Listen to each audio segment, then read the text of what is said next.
I actually have an audience because the Zoom, that's kind of hard for me sometimes. So thank you so much, if you don't mind.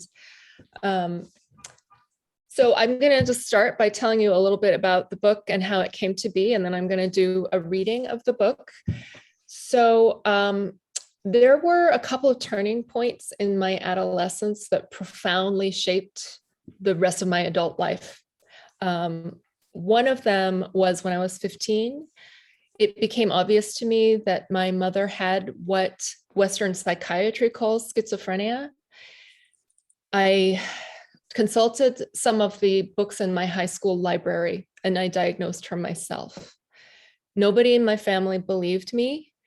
And partly, I think, because there is a denial and a stigma around mental illness, but I think also because no one else in my family spent as much time with my mother as I did. So since the men in my family were not helpful about it, I decided to go to a mental health counseling center in my town. I grew up in a very small rural town in Washington State. And the counselor that I spoke to said that, quote, "There's nothing we can do for your mother."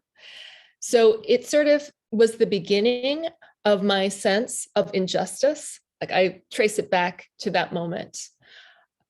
So, because it was sort of this moment when I realized that other people looked at my mother, who in the context of this town was already a person of low status because she was a working class and immigrant woman in a white xenophobic town. But on top of that, then she had this sort of stigma of mental illness, that they sort of saw her as somebody who was disposable. So that was very influential in how I developed my thinking over the years. So, hey, Gary, I would love it if you could turn your camera on. Nice to see you. I don't know if you can actually hear me yet. Hi, Gary, I would love to see your face. So if you don't mind turning your camera on, that would be great. So the second turning point in my adolescence was when I was 23. So basically, let's think about this time from age 15 to 23. My mother did not have any treatment whatsoever, no treatment for her schizophrenia. When I was 23, she finally got a diagnosis from a psychiatrist, which was the same as the one that I had given her when I was 15. But after she started medication, because the belief at that time in the 1980s and the 90s was that mental illness was purely a biological disease, that there was not really that much else to it other than just being unlucky in the genetic lottery, so to speak, and that the way that you treat it is with medication. The medication at that time also was not terribly effective, sometimes had more side effects than benefits. And so after she started taking medication, her mental health deteriorated quite a lot, and she became much sicker, and she became suicidal. And so that was the second moment when I knew that my adult life was really going to be about trying to understand her illness, and what had happened to her, because not at any point did I believe the story that I had been told, that it was just bad luck that she was schizophrenic, or that there was nothing that could be done for her. So that sort of set me on this path towards sociology and research. So it was a few years later that I entered the PhD program at the CUNY Graduate Center in sociology, with the explicit purpose of wanting to understand the social conditions of my mother's life. And so I used the PhD program as a way of providing myself some structure to study the effects of the Korean War, continued US militarism of Korea, and the psychic effects on people who were in the Korean diaspora, and how that gets passed down generationally. So my first book was about that. So yeah, it was when I was in graduate school, but also during my first few years teaching at CSI, I was working on that book. And I really felt like it was a labor of love for my mom. During the production of that book, she suddenly died. And I immediately started writing about her again, because all of these childhood memories sort of came flooding back to me. And they were the memories of my mom before she was sick, that I had completely forgotten, a lot of them, because so much of my mind had been occupied by thinking about her illness, thinking about all the traumas that she had lived and survived in Korea. So immediately after her death, it was almost as if my writing was very grief driven. And I wrote down all of the memories from my early childhood, like from when I was in kindergarten and, later in elementary school, started to collect these little pieces. And it wasn't with the intention of writing another book. It was just that I wanted to capture those memories and that mother, that first mother that I had. And so over time, I started to develop these into little pieces of memoir, and it did sort of take the shape of a memoir. And so, in this book, what I wanted to do was to really show her in the fullness of her human complexity, not as somebody who was reduced to a stereotype as someone who was schizophrenic. And so in the beginning, I write about how in my lifetime, I've had at least 3 mothers. The first mother was the mother who did not have schizophrenia, who was a very charismatic and engaging person, like super competent, very intelligent and resourceful, and was really sort of the backbone of my family. The second mother was the mother of my adolescence, who was really sick, and who I honestly was afraid of because I didn't really understand myself anything about schizophrenia. But then the third mother was the mother that emerged through the course of doing the research for my first book, because simultaneously as I was doing the research at the CUNY Graduate Center, and also during my first few years teaching at CSI, I was also her cook, because at that point she was not able to cook for herself anymore.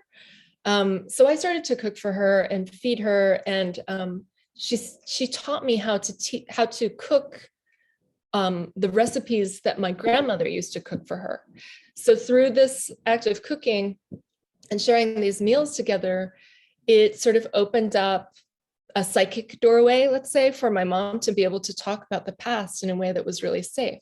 And so it gave me this really, a deeper understanding of her history and sort of the legacy that had been passed down to me. So one of the things I wanted to do in the book is to sort of challenge our notions about what mental illness is. And so that's why I use, when I said that she had signs of what Western psychiatry calls schizophrenia, that I want to challenge how we think about it here in the United States, and how we treat it too. Because what I found through the research was that in a lot of other places, people can recover from schizophrenia, and that in the United States, we actually have this uniquely damaging way of treating people with schizophrenia that actually makes the illness worse. And some of that comes through the diagnosis and the stigmas that are attached to it, and sort of the overemphasis on medicating as the only form of treatment. And the other thing I wanted to do is that I really wanted to explore the social roots of the schizophrenia, going beyond what I did in the first book, which, as I said, looked at Korean War, the effects of US militarism, and then more specifically, my mother had worked at a US naval base in the service industry, but the service industry for US servicemen was also sort of conflated with the sex industry. So that if a woman was working in the service industry for US military, chances are that she was either officially or unofficially also a sex worker. But I wanted to go beyond that because I looked at that in my first book, but also to think about the sort of the effects of the immigration experience on the psyche. Because through my research on schizophrenia, or recent research over the last 10 years, they've started to identify certain social factors that contribute to schizophrenia. And one of them is immigration. And so this is a relatively new finding, because usually we don't think about immigration as something that can drive you mad. The other ones are the things that we do typically think about, like sexual abuse or violence, or these types of traumas. But immigration was one of them, and so was being a person of color in a white neighborhood. So that's sort of like the general idea behind the book, is sort of bringing together all of these different elements and thinking about making sense of the experiences that I had as an adolescent and as a young adult, and trying to understand my mother in this fuller sense. So I could do some reading. I am prepared to read a section, but I could also answer questions at this point if anybody has any questions before I do the reading. The chapter that I wanted to read from, let me just look in the chat. I don't think that's a question for me. Okay. Oh, also, you know what? I also want to show you a picture of my mom. Let's see. Okay. This is my favorite picture of my mom. And this was right before we moved to the United States from Korea. So this was in the backyard of my grandmother's house. So now you have a visual image of her when I do the reading. Oops, I didn't mean to do that. What am I trying to do? I'm trying to stop the share. Okay. So I'm going to read from a chapter that really sort of looks at her life in Korea and the, some of the historical stuff around the war. And I figured since it's the World on Wednesday, this gives you the most international perspective in the book. And I guess I'll read, I don't know, maybe about 20 minutes and then leave the rest of the time for questions. Okay, so this is from the second chapter in the book. It's called American Dreams. Korea, 1961. By the time my mother reached the age of 20, half of her family had already died. My grandmother gave birth to at least 4 children between the years 1922 and 1941. 1 boy and 3 girls. My mother was the youngest. If my grandmother had given birth to more than 4 children, no one ever spoke of them. They were all born when Korea was a colony of Japan, and Gyeongsang province, where my mother's family lived, endured the greatest violence by virtue of its proximity to Japan. Under Japanese colonial rule, Koreans were dispossessed of their land and homes and forced into various forms of labor. Young women and girls were taken to Japan to work as sex slaves for the Imperial Army. Most were teenagers, and some were as young as 10. Korean subjects were ordered to speak only Japanese or risk having their tongues cut out. So my grandparents raised their children to speak their oppressor's language. My mother and her siblings lived through their colonized childhoods, but 2 of them, along with my grandfather, would be lost in the Korean War and its aftermath. My mother and her eldest sister were the survivors. The end of Japanese colonial rule in 1945 did not mean the end of occupied Korea, but rather a change in occupier.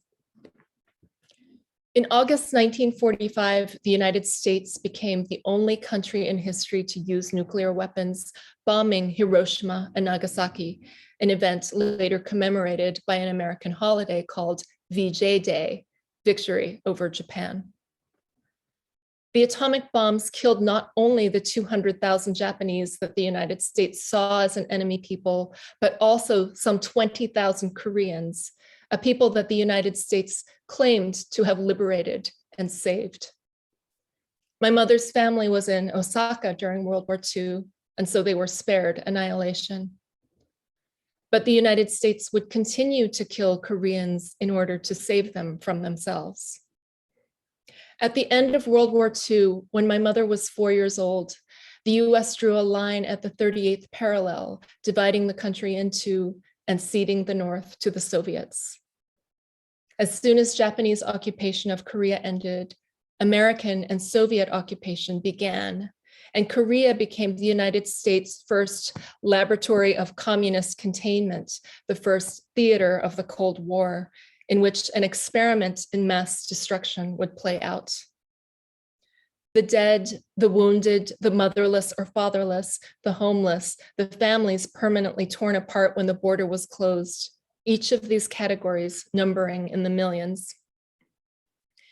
Buried beneath the ashes of the cities and towns that burned to the ground during the Korean War, beneath the sobering statistic of 3 million identifiable bodies, were the others that could not be easily calculated among the casualties. Bodies that could never be found and counted as dead. Bodies too decomposed to be identified, entire families wiped out in a single blow with no one left to claim them. People who died of seemingly natural causes in a country too devastated to sustain the life of the remaining population. Dire circumstances that led to the exodus of its survivors. My mother's words about the past scattered across 2 decades. My brother disappeared during the war when I was 9. My father died during the war when I was 10. My sister Chunja, oh, she was my favorite. She was closest to me in age, you see. My sister died when I was 20 in 1961. It would take me 25 years to locate my family beneath the rubble. Chehalis, Washington, 1980. The first time I get an inkling of my family history is when my 3rd grade teacher assigns our class a family tree project. With my father in some faraway port, Manila or Guam or Singapore, I plan to interview only my mother. She hates to talk about the past, but for the benefit of my education, she's willing to do just about anything. I know my grandmother and aunt, my halmoni and imo, and the 2 cousins I met during our summer trips to Busan. So I think I know what my mother's side of the tree will look like. I sit down at the high counter in the living room that looks out onto the kitchen. The white wooden shutters that divide the 2 rooms are open, allowing me to face my mother as she works. This is my favorite spot in the house because I feel tall in the swiveling yellow vinyl bar stool, and it's within arm's reach of the ceramic cookie jar in the shape of Goofy's head. I plan to eat a cookie once I finish my family tree, but for now, I open my Garfield notebook and focus on the task at hand. What's Halmea's name? I ask, picturing my grandmother's hands swish rice under running water. My mother has just fed our 2 cats and has begun to chop scallions at the pull-out cutting board next to the sink. Cho Sung-un, C-H-O. First name you spell S-U-N-G-W-O-O-N. What's your father's name? I don't call him Halbe because I've never seen a picture of him and therefore haven't made the emotional connection that he's my grandfather. Ha Jomol. Again, she spells out the name. What were your grandparents' names? I don't know, she says, shaking her head. Koreans don't call old people by their first names. Okay then, what are the names of the children? I draw 2 lines for my mother and her sister, my Imo. My mother spells out Imo's name as well as her own. Then she wipes some bits of scallion off the cutting board and leans against it. She focuses her eyes on the wall 2 feet in front of her and says, I had a brother and another sister too. I nearly drop my pencil as I look up, mouth agape. My brother disappeared during the war. I don't know what happened. I just never saw him again. How old were you? Oh, about your age, she says, still staring at the wall. I try to imagine what it would be like to suddenly never see my brother again. And even though I don't see him much anymore because he's a big kid already planning for college, the word never still crushes me. An urge comes over me to tear my homework assignment into little pieces, but then I worry that I'll disappoint my parents and teacher, the people who believe in me and have invested in my education. My mother seems lost in a dream. What about your sister? I ask. My sister Chunja. She was by far the best looking out of all 3 of us girls. She was my favorite. What happened to her? She died before you were born. Her gaze finally connects with mine, and the 2 of us stare in silence, amplified by the humming of the long fluorescent bulb mounted on the wall. She closes her eyes and sighs the words, Aigu 답답하라, 답답하라, I'm suffocating, an expression of stifling sadness. My mother's brother, my grandmother's first child and only son, disappeared at the start of the war in 1950. His body was never found, and the family could not officially claim him as dead nor did they want to believe that he was gone forever. Historical records would later file his disappearance under the ambiguous category of missing or wounded, along with some 2 million others. When the Armistice Agreement was signed in 1953, it spelled out a contract between the United States and North Korea that the war would be resolved with a peace treaty and the divided country would be put back together within 6 months. Over a third of the surviving population had been separated from their loved ones because they ended up on opposite sides of the border, and the armistice gave them a promise that they would soon be reunited. This meant that my missing uncle might resurface once the border reopened, but none of these promises was fulfilled. The signatories of the armistice have remained locked in a stalemate ever since, and my mother's family never found out whether he died, defected, or simply had the misfortune of being in the wrong place on July 27th, 1953. Other families, the ones who were lucky enough and lived long enough, would wait 40, 50, 60 years to spend a few hours with their lost brothers and sisters during state-supervised visits.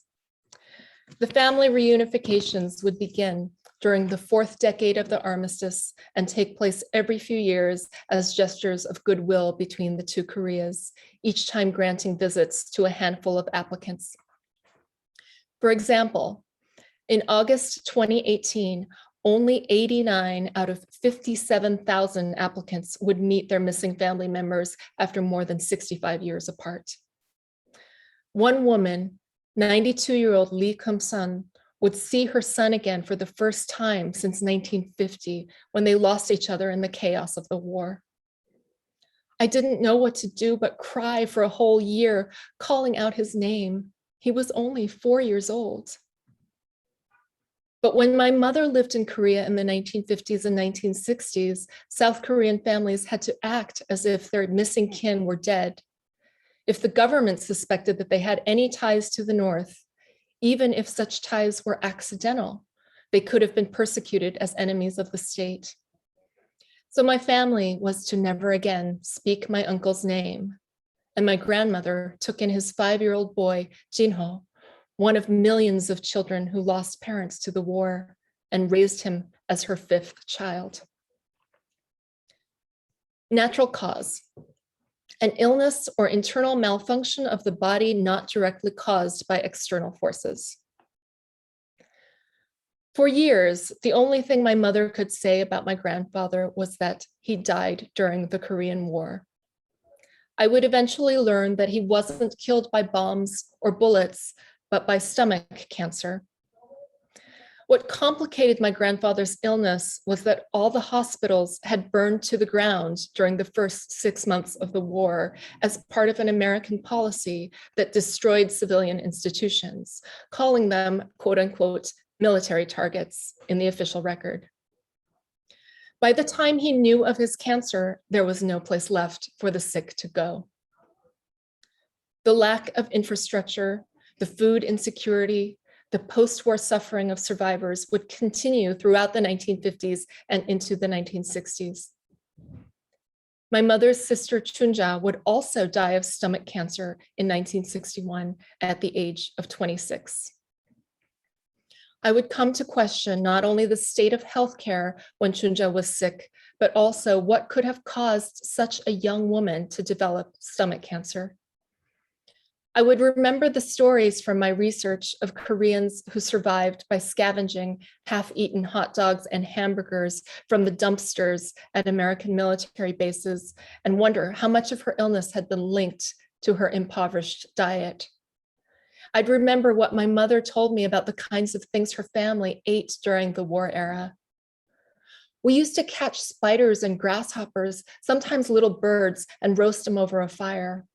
The spiders tasted pretty darn good, but those little birds hardly have any meat on them, hardly worth all the trouble of plucking and cleaning because we'd practically eat it in one bite, bone and all.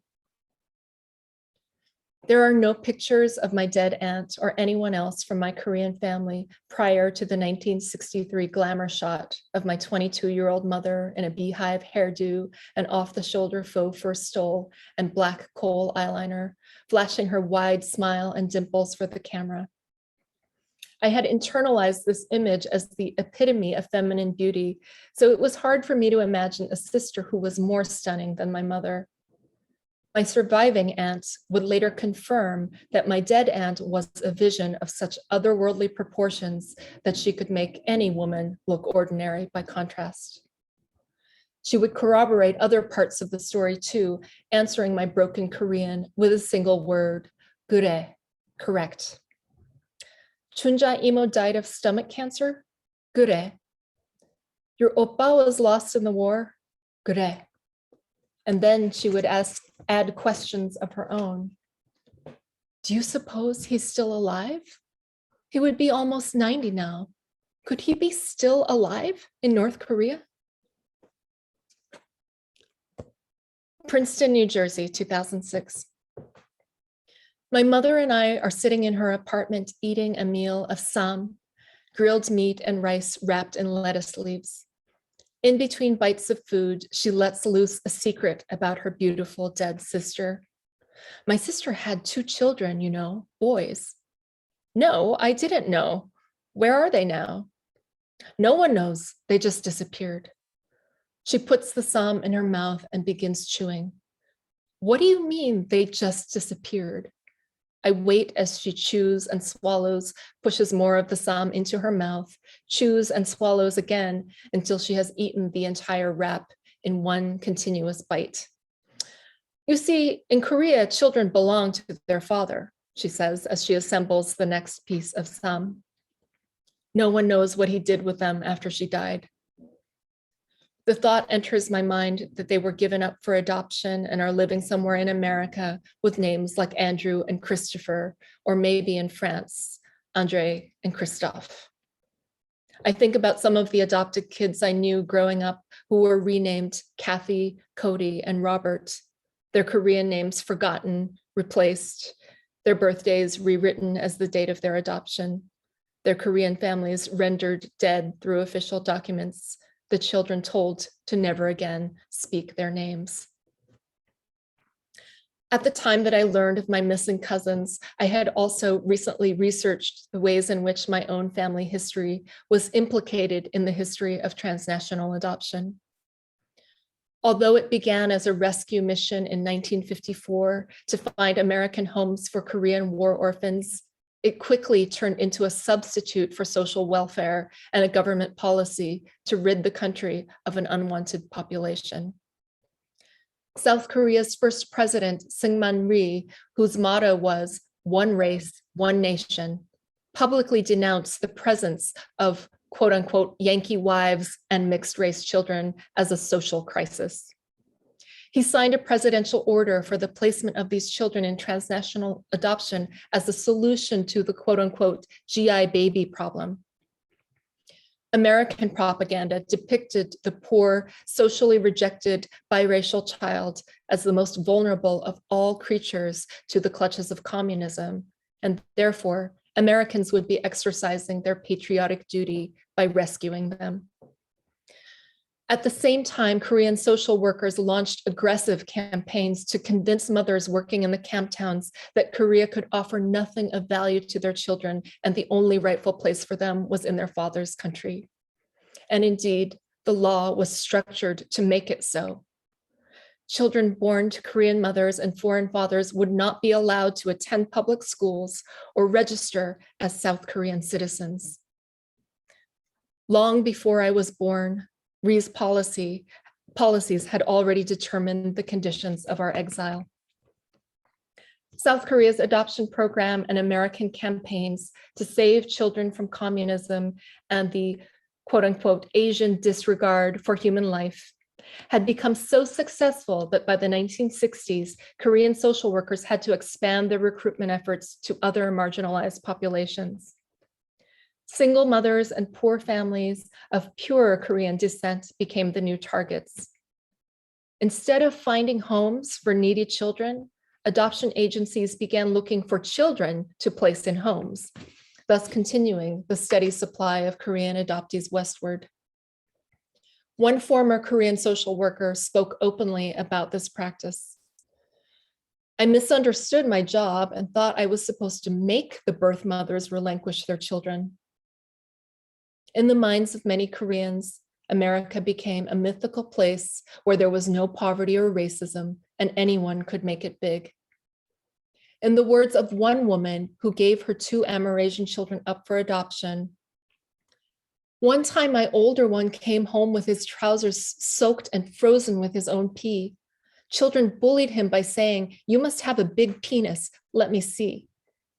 I talked to them for about a month and said, 'We have been waiting a long time for your father who has never come. If you stay here, you will face constant discrimination. However, in the US, there is no such thing.'" So I'll end there. The next section actually juxtaposes this idea of the myth that there's no discrimination in the United States with one of my childhood experiences of being bullied for being Asian American. So anyway, so I'll leave it at that and just see if there's any questions.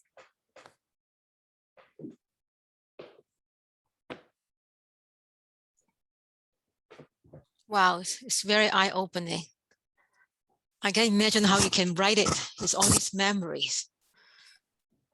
Yeah, I mean that section was that I just read was mostly constructed from a combination of research and conversations with my aunt, the surviving aunt in Korea, about my mother's life, and a little bit of it, comes from things that I remember my mother saying. But as I mentioned in this part, she had a really hard time talking about the past. Yes. Mm-hmm. And so most of these things she didn't share with me, but I Yes. sort of put together all of these pieces. It was like putting together a puzzle for 25 years to try to understand what her life experiences were. Right. I mean, you can imagine experience during the war, because my grandma experienced during the Sino-Japanese War when she was in China. And then, of course, she remembered all the difficulties, all these cruelties she experienced. And I think it's hard to say in words. It's just no words to describe. Yeah. Yeah. Mm-hmm.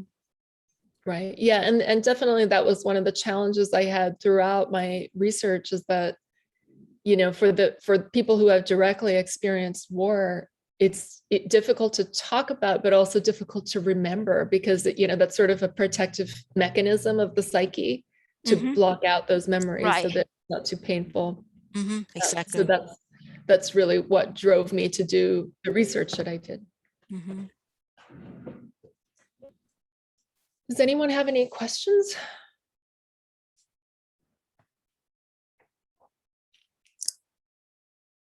Or anyone, students or audience is a first generations would like to share, or from their parents, from their relatives? I think this book is very, very powerful, especially these days.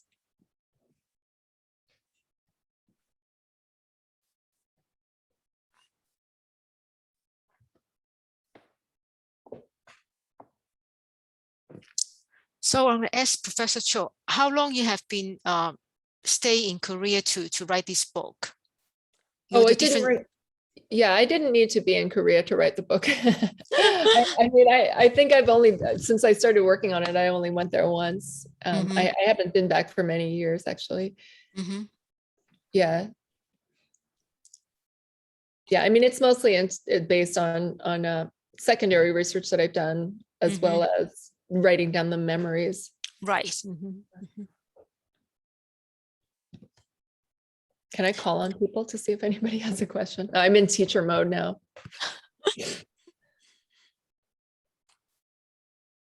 Oh, from Amanda. Oh, where can you get my book? Well, thank you for asking. So it was published by Feminist Press, which is a small not-for-profit publisher that's based at the CUNY Graduate Center. And so it was a real shock to me and to them that the book was nominated for a National Book Award. And so since then, it's sold out almost everywhere because they didn't print that many copies of it. But you can like if you want to wait for it to be back ordered, you can get it anywhere that sells books. I recommend bookshop.org instead of Amazon because they have competitive prices with Amazon.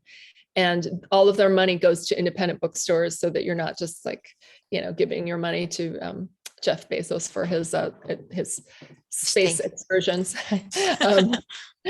But yeah, so you could order it online through bookshop.org, and then local bookstores carry it as well, like in New York. Currently, I think there are 3 bookstores that have it in stock. It's the Strand, Greenlight Bookstore, and McNally Jackson. So if you wanted to order it locally, you could. But yeah, through Bookshop, it's back ordered.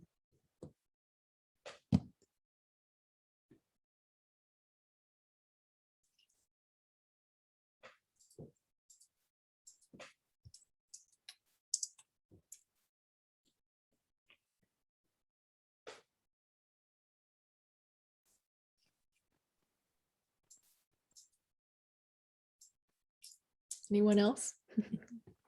I'll just type the link on the chat. Oh.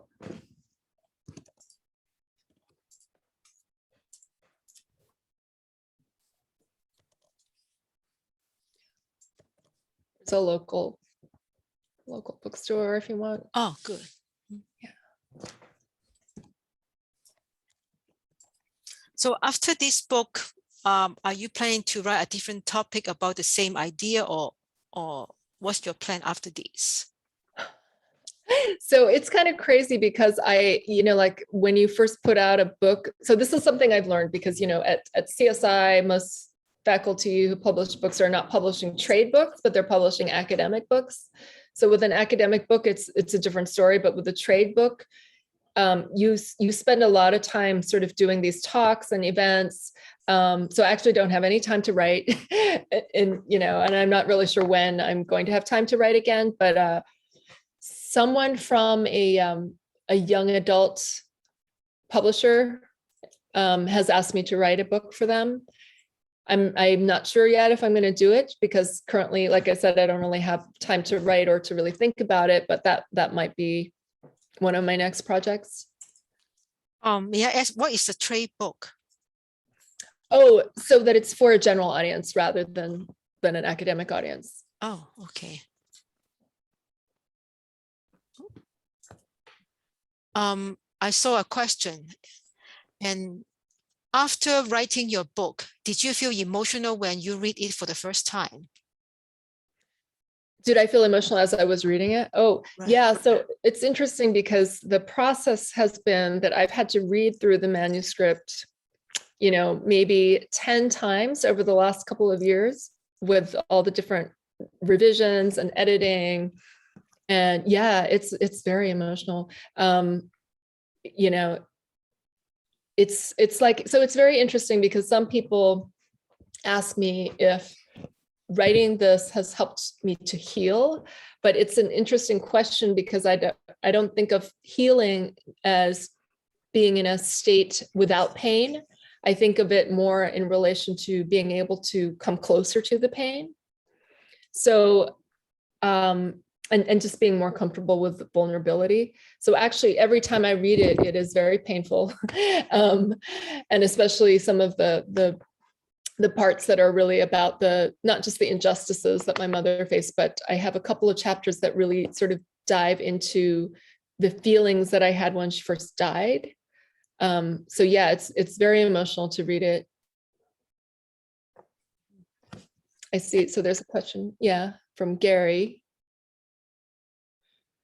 Do you sense a willingness to change the way U.S. history is being taught? So right now, I guess if I were to look at what books are being published in the last few years and what books are being celebrated, I would say definitely yes. So I, just looking at the National Book Awards, I feel really honored to be among this group of writers who are all sort of writing to revise the dominant narrative of US history. Like, so for example, the other finalists are, one of them is looking at the genocide of the indigenous people. Another one is looking at slavery. Another one is based on the author's experience in a small town, seeing the devastation of climate change. So a lot of things that until recently we weren't really having public conversations about. So definitely, but then, when that happens, every time something like that happens, you see the backlash from the other side, because now critical race theory is under attack. If I were teaching in Oklahoma, let's say, I would probably get fired for doing this. Whereas, I feel lucky to be part of CUNY where I'm getting lots of congratulations, and nobody is threatening my job for this. They're just, encouraging me to keep doing more of this. Thank you.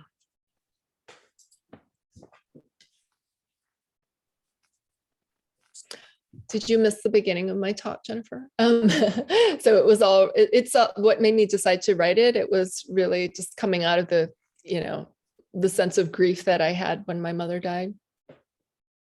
Yeah.